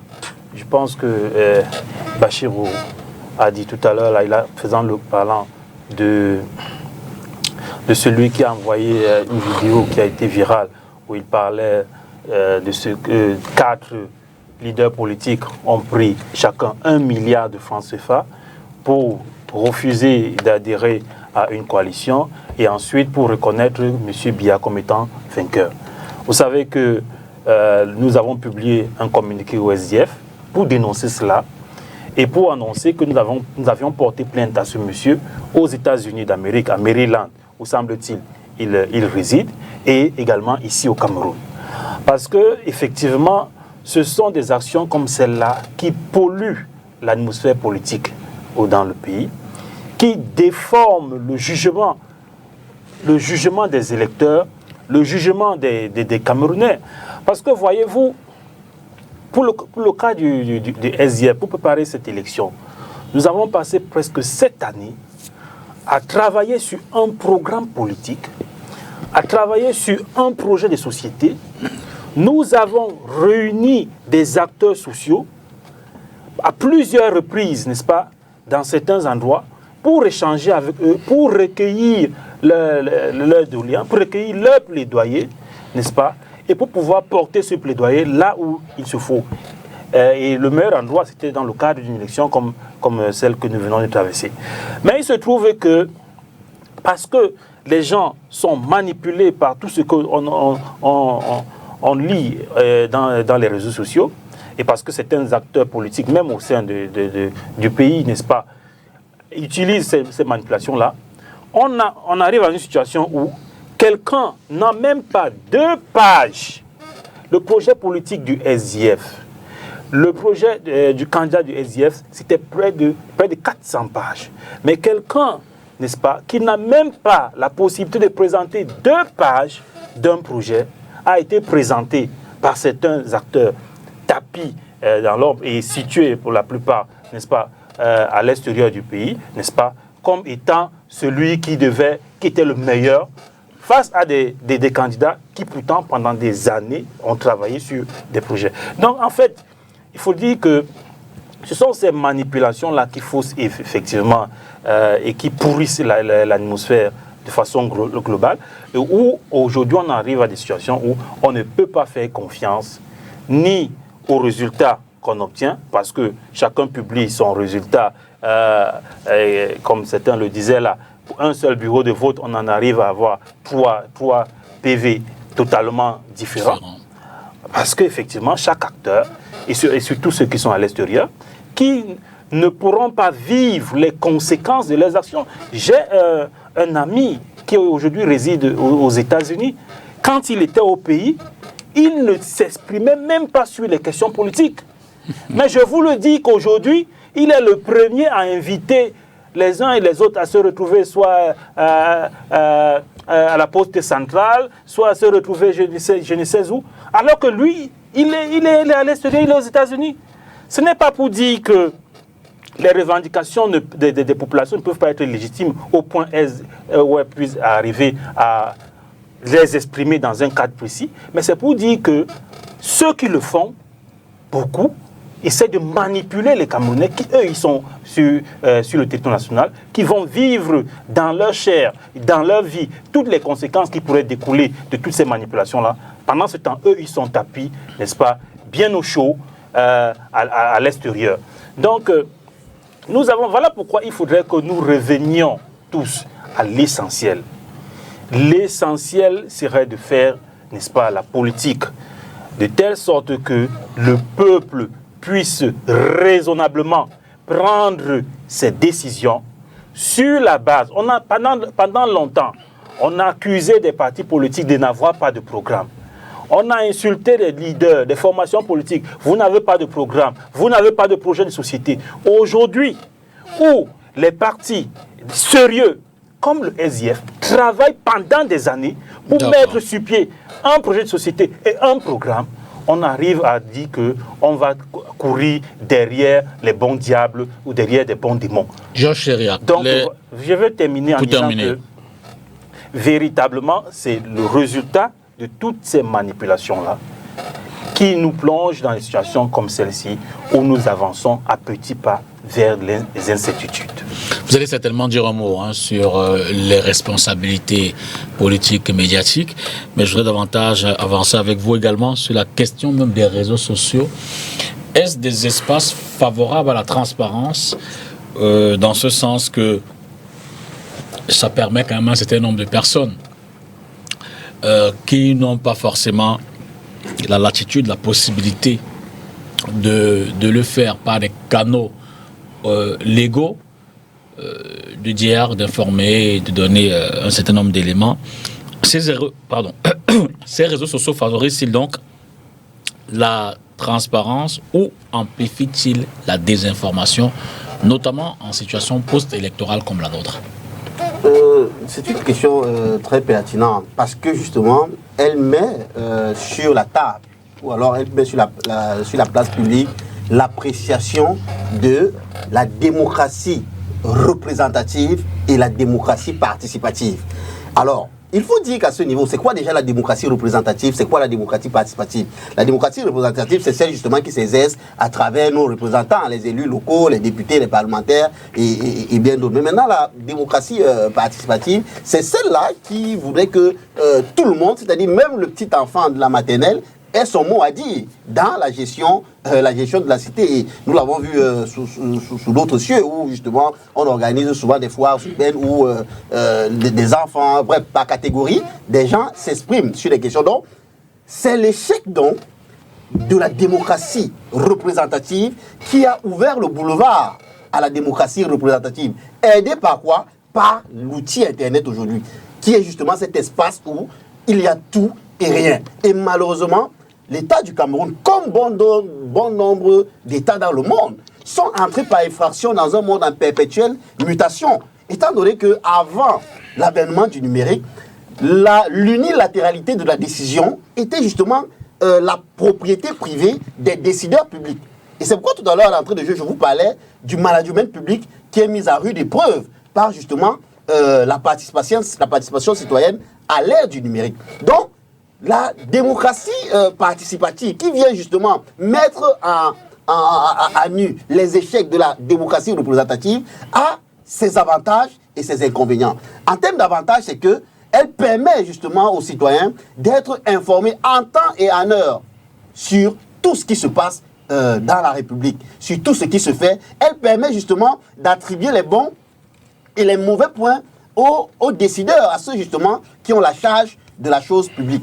Et il faut dire que cette démocratie représentative s'appuie quand même sur un texte fondamental, un article important, l'article 21 de la Déclaration universelle des droits de l'homme, qui dispose en son le premier alinéa, qui stipule dans son premier alinéa que toute personne a le droit de participer à la vie publique de son pays. Et à l'alinéa 3, c'est que la volonté du peuple est le fondement de l'autorité publique. La volonté du peuple est le fondement de l'autorité publique. C'est-à-dire que la loi, la Déclaration universelle des droits de l'homme consacre cette participation citoyenne-là qui voudrait que le citoyen soit partout, soit au cœur, non seulement des décisions, des projets qui vont être appliqués à lui et des décisions justement qui vont être prises. Donc, mais malheureusement, donc, l'aspect médiatique, cybernétique est un monde tellement vaste qui a surpris, on va dire, le monde, parce que au 19e siècle, c'était l'avènement des médias traditionnels, comme STV et autres, mais qui très tôt ont été cantonnés par les politiques publiques, cantonnés et maîtrisés par les politiques publiques. C'est-à-dire que c'est le politique qui veut que tel média fonctionne de telle ou telle manière. Mais sauf que, avec justement les réseaux sociaux, cet aspect-là échappe aux décideurs publics. Et le résultat de coup, c'est que le citoyen devient un acteur plus important. il échappe ici à ce que, comment il s'appelle, le shérif Einstein, la sociologue américaine, a appelé les échelles de participation citoyenne. Elle classifie les échelles de participation à 8 niveaux. Premier niveau, la manipulation. Et ça, les États ont toujours utilisé à ce premier échelle-là pour montrer que voilà, on implique les populations, mais en réalité, le monopole de la décision reste entre les mains des décideurs publics. Mais maintenant, face justement à l'échec de ce premier échelle, parce qu'il y a, je vous l'ai dit, il y a 8 échelles. Premier échelle, manipulation. Le deuxième, l'éducation. Troisième, information. Quatrième, concertation. Mais sauf que, de plus en plus, les peuples, les citoyens veulent davantage une implication active. Une implication active, une délégation active, justement, des pouvoirs de décision. Et on peut donc voir que sur l'espace cybernétique, ça va donc dans tous les sens. Il y a du bon, il y a du mauvais, mais toujours est-il que c'est l'échec de nos démocraties représentatives qui a donné justement ce boulevard-là à ces espaces cybernétiques où on retrouve tout et c'est extrêmement parfois complexe de les maîtriser. Mais ils jouent un rôle important. Ils ont joué un rôle très important dans cette campagne parce qu'ils ont permis vraiment aux citoyens d'être mobilisés autour justement de ce scrutin. On a vu l'engouement populaire, la ferveur populaire autour justement de cette élection-là. Donc moi je pense que c'est des choses qu'il faut davantage encadrer et il ne faut plus que l'État vive par effraction dans un monde cybernétique, dans un monde numérique qu'il n'a pas souhaité. Alors les trois autres intervenants, vous allez certainement également dire un mot sur la question, s'agissant évidemment de l'espace cybernétique, les réseaux sociaux, lieu de transparence ou simplement lieu d'amplification de la désinformation, mais davantage, l'autre question qui est sous-jacente, c'est de savoir comment est-ce que les partis politiques peuvent-ils éviter de tomber dans la propagande ni la manipulation, mais en assurant quand même une communication politique dans un environnement électoral. Patrick. Bon, mais écoutez, ça c'est de la responsabilité de chaque formation politique et ça relève de l'éthique de ses dirigeants. C'est-à-dire que quand on voit, parce que je préfère qu'on parte de ce qui s'est passé chez nous, puisqu'il y a des cas ailleurs, on se souvient tous, j'indiquais dans mon propos tout à l'heure sur ce sujet-là que généralement, ça se passe entre pays.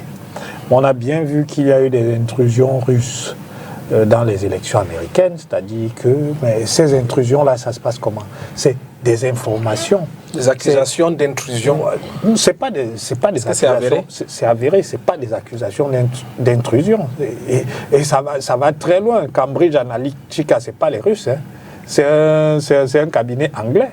Sauf que son travail, c'était de créer des milices, c'est-à-dire des centaines de faux profils qui vont apparaître à un moment et qui vont donner le sentiment que telle ou telle posture est la posture majoritaire, alors que ça n'a rien à voir avec la réalité. Donc, ces manipulations-là créent une distorsion entre ce qu'on a sur les réseaux sociaux et la réalité. Parce qu'effectivement, si les citoyens étaient les seuls à s'exprimer, on pourrait dire qu'il y a un isomorphisme entre ce que nous vivons et ce qui se passe sur les réseaux sociaux. Mais à partir du moment où vous avez des formations politiques qui font créer, et moi je m'en tiens seulement à ce qu'un ex-membre d'une formation politique dit, à partir du moment où vous avez des formations politiques qui font créer à leurs militants, à leurs communicants, chacun 10 faux comptes, vous comprenez bien qu'on n'est pas dans un dessein qui soit sain. Ce qu'on veut, c'est donner un sentiment de nombre qui n'a rien à voir avec la réalité. Ce qu'on veut, c'est imposer justement par l'usage de ces cybermeutes des points de vue qui sont en réalité dans la société des points de vue minoritaires. Parce qu'on va les amplifier par l'effet du nombre. Mais comme je dis, ça dépend de l'éthique personnelle de certaines formations politiques. On a bien vu qu'à partir de 2018, parce que c'est un phénomène qui chez nous vient de 2018, c'est en 2018 qu'on a vu qu'une certaine formation politique avait créé une cybermeute.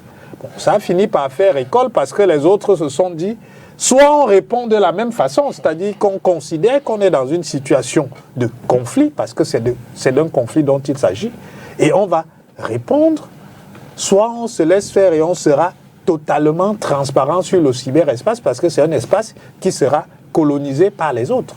Donc, je crois que nous sommes dans une situation, la plupart des formations politiques camerounaises ont chacun leur cybermilice parce qu'on considère que, oui. Bon, sauf le SDF. Non, mais écoutez, si vous avez vu, pour parler de la formation qui me concerne, pour les élections, nous avions une cellule cybernétique.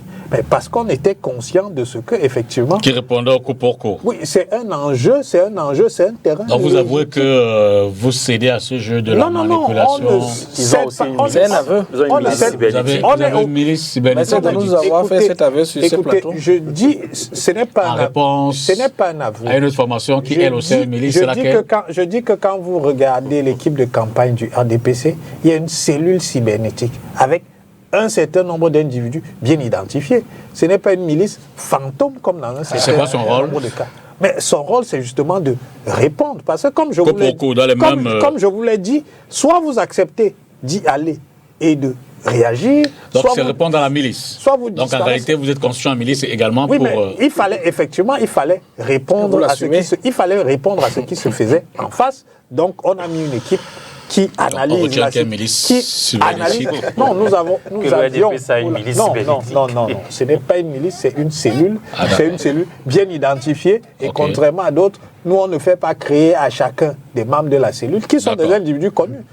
Si on vous parle des autres formations politiques, vous ne savez absolument pas qui fait partie de la milice, combien de faux comptes chacun a. Donc, dans notre cas, nous étions dans une situation de réaction, mais écoutez, si on n'avait pas réagi, moi j'ai même envie de dire, si on n'avait pas réagi très tôt, j'ai envie de dire que la plupart des Camerounais auraient définitivement cru qu'un certain candidat... Les partis politiques peuvent-ils communiquer sans tomber dans la propagande et la manipulation des chiffres, en tenant compte de ce que les réseaux sociaux peuvent être un espace transparent ou de désinformation également?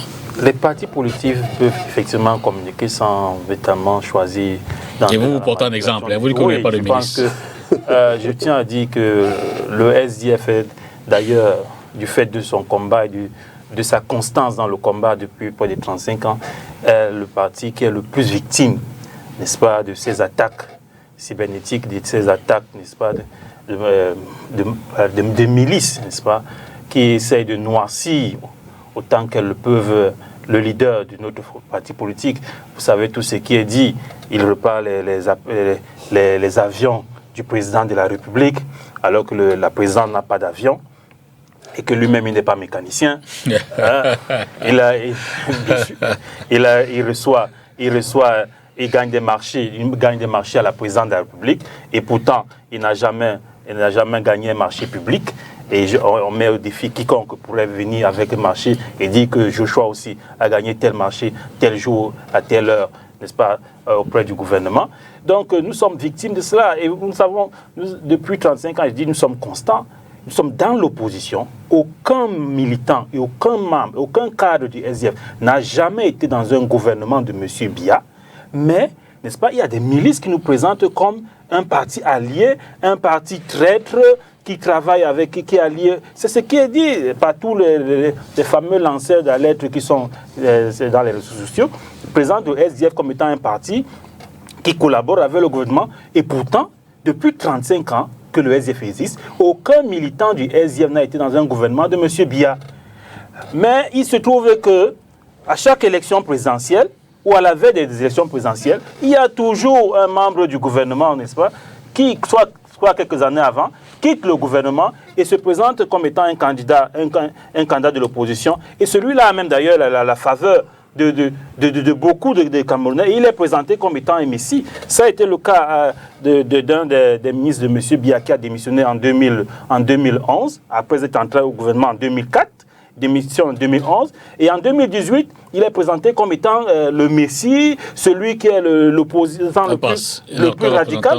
Et c'est le cas, non, je cite quelques cas, c'est le cas exactement encore aujourd'hui, n'est-ce pas? En même temps, vous ne pouvez pas enlever toute pertinence d'anciens ministres d'être un opposant. Non, c'est pour dire que vous ne pouvez pas donc refuser à un parti politique qui depuis 35 ans est constant dans ses positions, est constant dans ses idées, est constant dans ses actions, n'est-ce pas, et le présenter, comme c'est le cas dans les réseaux sociaux, comme étant un parti qui collabore avec le gouvernement, alors qu'on connaît ceux-là qui ont toujours collaborer avec le gouvernement ouvertement et au vu et au su de tous. Et ils sont présentés au dernier moment comme étant, n'est-ce pas, les opposants les plus radicaux possibles et ceux qui sont porteurs des ambitions et des aspirations des Camerounais. Donc, et effectivement, je peux vous faire une confidence ici.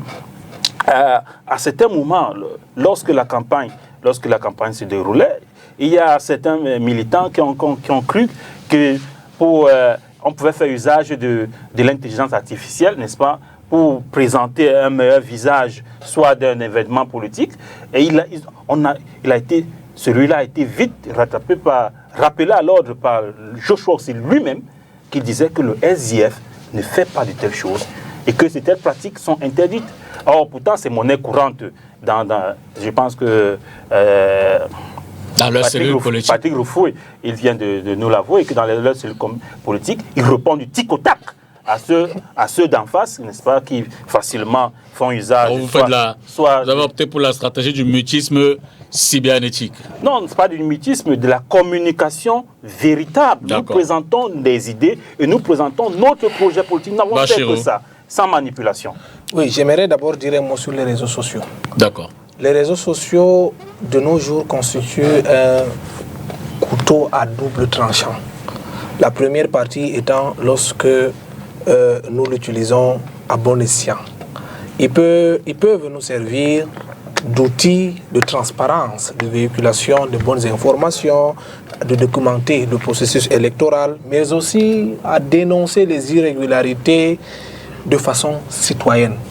Il ne faudrait pas tomber dans cette logique de la théorie du complot orchestrée par le parti du docteur Rufoué qui, dans leur comportement, fait montre du fait que les réseaux sociaux existeraient peut-être seulement au Cameroun et ce n'est que le gouvernement ou mieux son parti qui en serait victime. J'aimerais lui dire ici que les mêmes réseaux sociaux qu'il y a au Cameroun existent dans d'autres pays. Si nous observons les dégâts comme nous le voyons actuellement, c'est justement la faute d'abord à nos gouvernants. Pour n'avoir pas bien gouverné ce pays, qui n'avoir pas pu contrôler, parce qu'il est de la responsabilité de nos gouvernants, d'assainir ce milieu, de prendre des mesures pour que les réseaux sociaux puissent être utilisés à bon escient. L'autre face de ce couteau à double tranchant, justement, malheureusement, c'est ce côté d'outil de la considération des réseaux sociaux comme un outil de manipulation. Les gens utilisent donc ces réseaux sociaux pour diffuser des émotions, en fait, pour attiser des émotions, pour qu'ils puissent, ces émotions, pour qu'elles puissent remplacer les faits et les fausses nouvelles voyagent plus vite que la vérité. Ce n'est donc pas la technologie qui pose problème, c'est l'usage qui est en fait un sérieux problème. Pour ce qui est de la communication, chez nous à l'UNDP, nous croyons qu'une communication responsable, qu'une communication doit être responsable. Et elle doit reposer sur 3 piliers, à savoir la vérification, la modération et la cohérence. Nous pensons que un parti politique ou un acteur ou un média doit suffisamment remuer sa langue 7 fois avant de prononcer un discours. Monsieur Rufoué a bien fait d'avouer ici qu'ils ont formaté une milice cybernétique qui a pour objectif... Il a des cellules. C'est la perception que moi j'ai, parce qu'en réalité, il a dit par la suite... Votre perception ne change pas les faits. Il a dit par la suite, monsieur Votre perception peut changer les faits, donc insistez par les... Il a dit par la suite... Il y a un document il a dit par la suite... Il nous reste 3 minutes. Il a dit... Je vais respecter ces 3 minutes. Non, ce n'est pas vos 3 minutes seulement, vous avez 30 secondes pour... Il a dit par la suite que, disons, sa cellule a pour objectif de répondre coup pour coup à la milice qu'il a qualifiée de milice. Nous disons donc que chez nous, à l'UNDP, nous n'avons pas de milice. Nous avons une équipe de communication citoyenne. La preuve, il n'existe pas, ou j'ai envie de dire, il n'existera jamais, un dérapage communicationnel venant de l'UNDP. Parce que chez nous, l'UNDP, au-delà d'une formation politique, c'est une école de l'éthique, Voilà pourquoi, depuis la création de l'UNDP est aux côtés des institutions. Et c'est le moment pour moi de rectifier ce que le représentant du SDF ici présent a dit. Le gouvernement n'est pas la propriété de M. Biya. Le gouvernement est au service du peuple. Le gouvernement est au service de la République. Nous voyons sous d'autres cieux des hommes opposants qui vont dans le gouvernement dans le but de servir le peuple et non l'individu. Cette perception doit changer. Parce qu'on a comme impression que si tel ministre qui est d'un autre parti politique travaille dans le gouvernement, il est plutôt le pion. En 30 secondes chacun, voilà. Quelle régulation ou quelle éthique faudrait-il instaurer pour encadrer la communication politique et médiatique en période électorale, notamment 30 secondes pour chacun. D'ailleurs, je commence par vous. Oui, je vais aller justement dans la continuité de ce que je disais. Il faudrait une communication responsable qui doit être incarnée d'abord par les partis politiques. Les partis politiques doivent former leurs communicants. Les partis politiques doivent faire comprendre à leurs militants, à leurs communicants, que la communication politique n'est pas un jeu, c'est-à-dire un concours qui consiste à créer une milice cybernétique pour répondre à une attaque ou à une autre milice. Je pense que le problème que vous posez, le problème sous-jacent à ce débat, ce n'est pas celui de la communication politique classique, c'est-à-dire celle qui se fait dans les médias. Il y a très peu de dérives, quelles que soient les formations politiques dont vous suivez. Il faut relativiser, parce que quand on regarde quand même le rapport du CNC aussi... Je considère, au regard du volume de débats politiques que nous avons dans l'espace, le paysage audiovisuel camerounais, qu'il y a très peu de débats. Parce qu'on a à peu près 200 heures de débats hebdomadaires, de débats politiques. Ouais. Donc, il y a un effet de saturation. Quand on regarde les décisions du CNC, généralement, c'est une dizaine par trimestre tous les 6 mois. Donc, ça reste dans des proportions contrôlées. Donc, je considère que le souci n'est pas là. La question, c'est le cyberespace. Et il y a deux postures. Il y a la posture idéaliste qui consiste à dire, nous, on ne fait pas ça. Mais la plupart des gens qui s'expriment sur le cyber, moi, sur le cyber, j'ai mon nom. C'est-à-dire que je ne suis pas en faux profil. Donc, ce que je dis, je le fais en responsabilité. Parce que si je dérive, je peux être poursuivi. Mais quand vous avez un individu qui a 3, 4, 5, 6 faux profils, il peut vous insulter, il peut vous menacer de mort. Moi, j'en reçois tous les jours. Bon, et il se dit que l'anonymat le protège et donc il ne court aucun risque. Mais l'anonymat est effectivement une sorte de filtre qui le désinhibe, c'est-à-dire qui rend possible toutes les dérives. La régulation est pour moi très difficile parce qu'on a bien vu en Occident qu'il n'y arrive pas. Même les États-Unis sont victimes de ce type d'intrusion. La France s'en plaignait récemment parce qu'ils considéraient que les Russes aidaient, Marine Le Pen. Mathurin. Il faut peut-être réfléchir, à améliorer la loi, mais je doute que nous disposions d'outils, sauf si on se fait peut-être aider par la Chine, mais je doute que nous disposions d'outils pour vraiment... Efficace pour quelle régulation, quelle éthique? Je pense qu'il faudrait d'abord un code d'éthique, n'est-ce pas, qui pourrait réguler le fonctionnement des différents partis politiques entre eux. Parce que ce n'est pas bon toujours, parce qu'on veut peut-être gagner une élection, de se lancer à des combats, n'est-ce pas, qui ne profitent pas au pays. Et quand des gens à l'extérieur du pays envoient des informations diffamatoires contre certains acteurs politiques, je pense qu'il faudrait que des mesures soient prises pour que ces gens-là répondent de leurs actes devant la justice. Voilà pourquoi, pour le cas du SDF, nous avons porté plainte à quelqu'un qui a diffusé une information qui prétendait que Joshua avait pris 1 milliard de francs. Nous avons porté plainte au Cameroun et à l'extérieur. Il faudrait que ce soit des choses... Et quand on dit que lorsque vous relayez une information, personne n'a jamais été repris par la justice parce qu'il a relayé une information diffamatoire, il faudrait que, n'est-ce pas, des gens soient sanctionnés. Et là, je pense que les choses vont commencer à changer. Georges Syriac. Je crois qu'il faut renforcer l'éducation politique, non seulement des partisans des partis politiques, mais aussi de leurs sympathisants. Deuxième chose, il faut apprendre à répondre aux invectives par un langage constructif, c'est-à-dire à la violence, ne répondant pas par une éducation politique. Voilà, c'est l'éducation politique. À la violence, il ne faut pas répondre par la violence parce qu'elle n'entraînera que la violence. Et justement, à l'endroit de l'État, il faut rendre au langage administratif ses lettres de noblesse. Parce que je disais tout à l'heure, le langage administratif a été désacralisé par un certain nombre d'acteurs se trouvant dans l'appareil gouvernemental.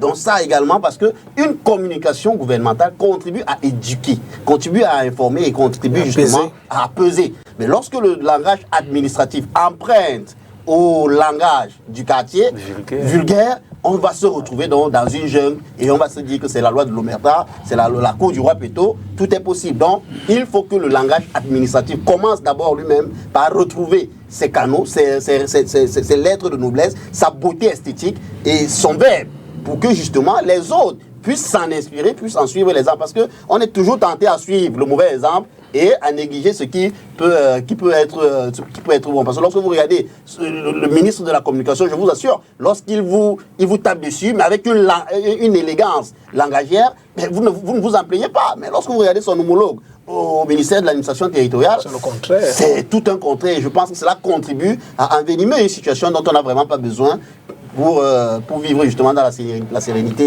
et la paix. Merci à vous, Georges Syriac Sabeyam, Patrick Rifoé, Mathurin Biol et Bachiro Amadou. Merci, monsieur. Merci infiniment d'être venu apporter vos analyses sur les questions d'actualité. Vous le savez, le contentieux électoral, c'est ce mercredi 22 octobre 2025 et dès jeudi, très certainement, la proclamation des résultats de l'élection présidentielle du 12 octobre dernier. Mais déjà, notez-le, nous serons là mardi prochain pour une autre édition de Cartes sur table. Bonsoir.